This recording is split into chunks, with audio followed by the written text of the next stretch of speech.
inch. And then you're going to have to move it over a little bit, Mark. Well, that's what I wanted to talk to you about. Okay. Just describe that. Was that accurate? Was that an accurate statement? Yes, yes.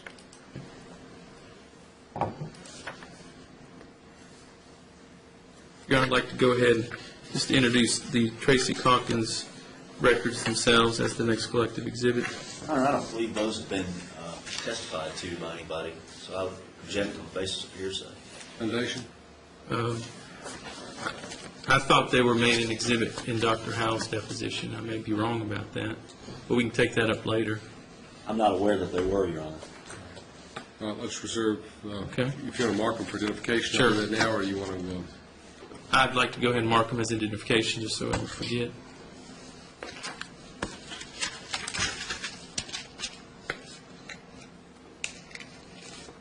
at this point, they'll be received as 23 for identification purposes only.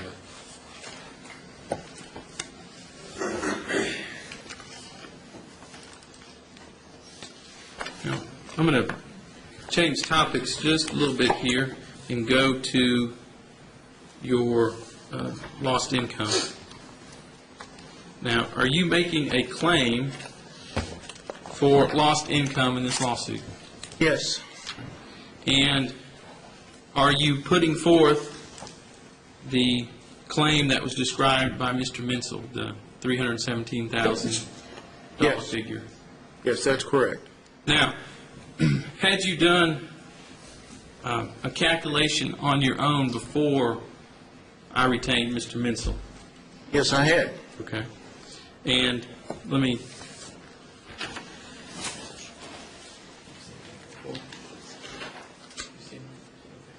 hand you this document, please.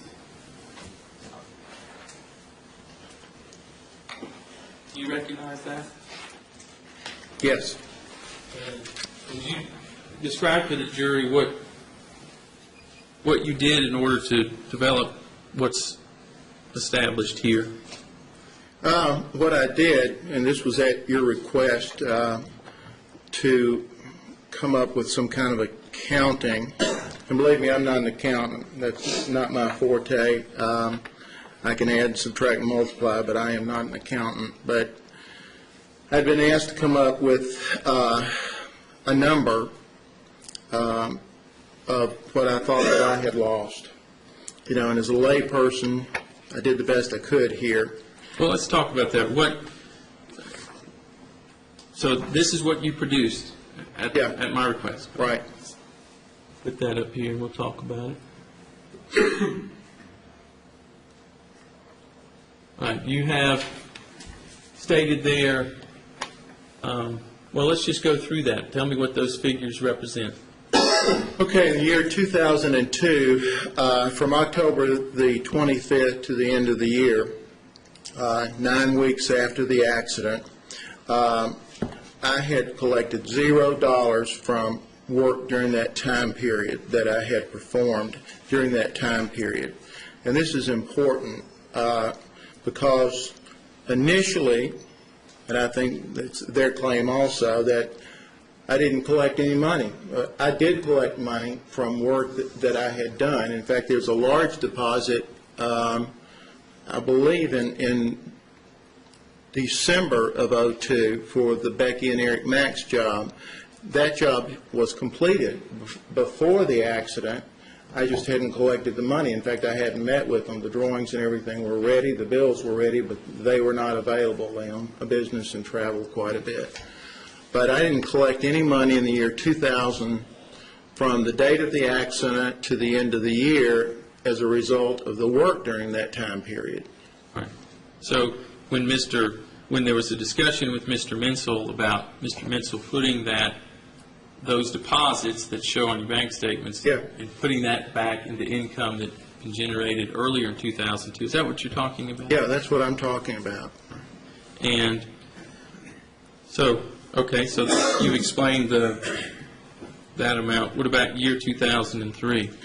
Year 2003, we had a 9-week period there from the first of the year to May the 1st.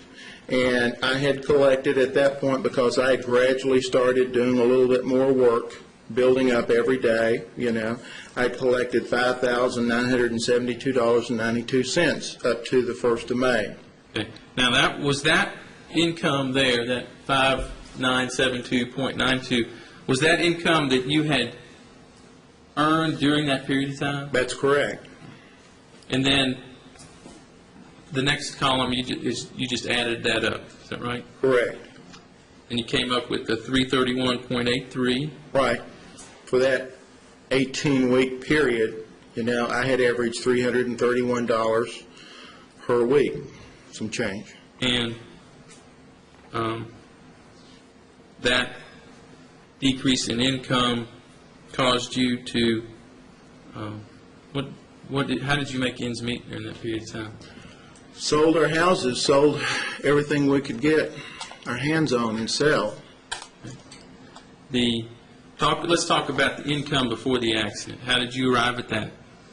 Well, it's basically from my deposit receipts, my bank statements, and my income tax form.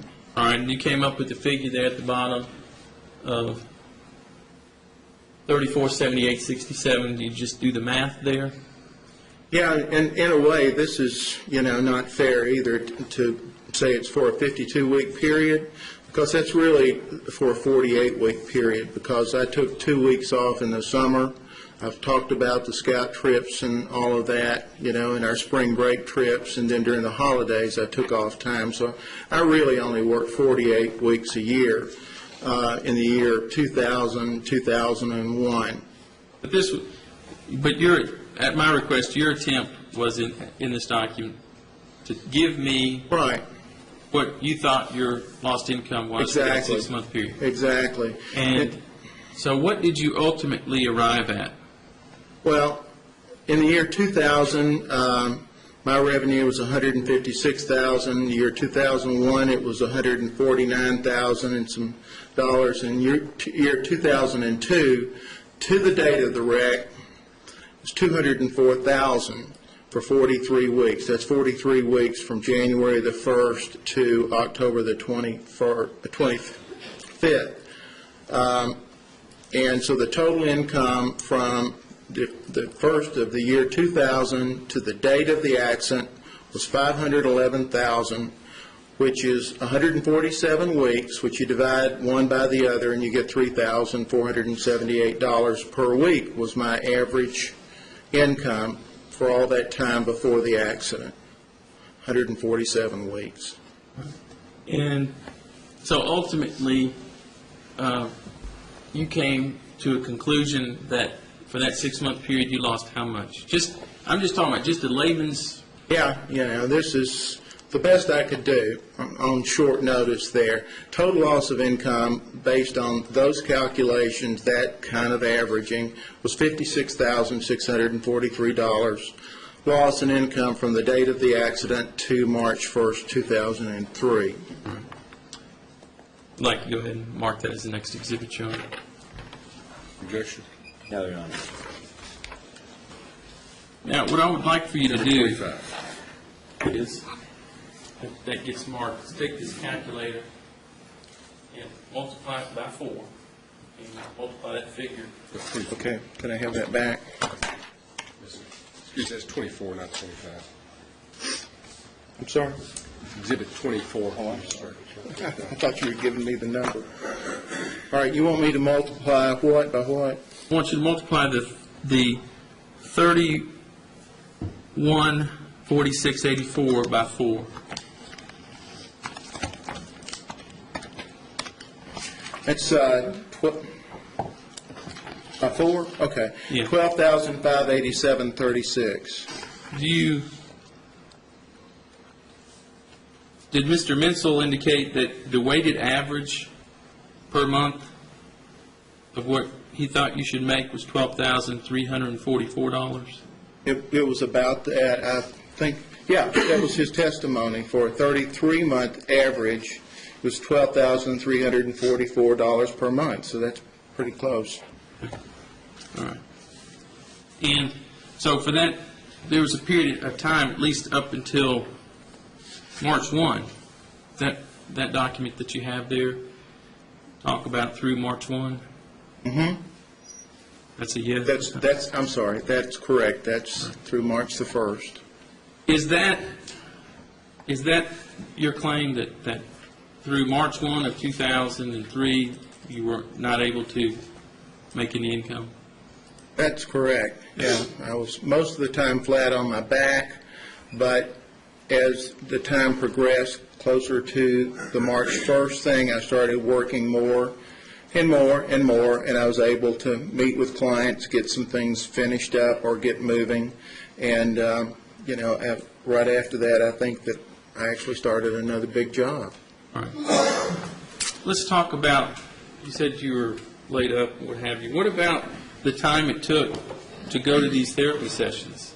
How did that impact your ability to get anything done? Yeah, it does a lot because initially Dr. Parsons had me going 3 times a week. Well, when you go to these therapy sessions, you go, you get undressed, you get on the table and you wait for the therapist. They work on you for an hour and a half. They usually put some kind of heat pack or something like that on you, and you lay there for a while after that for what they call the heat therapy thing. What it is hot, wet towels with a heat pad, great big whole body thing that they put on you, and you lay there for a while. And then you get back dressed and you go home, and usually you go to bed because, as Ms. Troutman explained, it's pretty darn painful. It's not something that feels good. You can tell it's good for you because you feel somewhat better, you feel looser, but you're in pain after these therapy sessions. So 3 times a week I'd go. The whole morning would be blown, basically, because of therapy. I couldn't get any work done. And then I'd go home, take some pain medication, and go to bed. So we talked about the loss of income, just talked about, and then the other income, the income that you're claiming that after you started back to work there was a decrease in that income. Will you just defer to Mr. Menzel as it relates to that? Sure I will. Let's talk about your job duties as I want you to tell the jury just in general what the effects of this injury has had on your long-term prospects of how you do your job every day. First of all, I start out and say what I do. I don't just sit at a desk and draw pretty pictures for people. I wish it was that easy. I create people's dreams when they come to me. Usually it's a one-shot deal when people come to me. I would rarely expect, like on this project here, to ever be hired again to do another house for them because this is their dream house. They don't hire architects like me to do a regular track house in a subdivision. Those are done by draftsmen, usually, or plan services. So there's a lot more than just sedentary work. I have to get up, get out, move around, meet with people, drive, work at night, talk to subcontractors, walk on the lots, measure the property, help survey the property, meet with the codes people, meet with the inspection people, meet with the concrete people, the dirt people, the carpentry people. The list goes on and on and on and on. It's usually pretty amazing to people when you sit down and talk to them how many folks are involved in building a house, especially of the magnitude of some of them that I do. So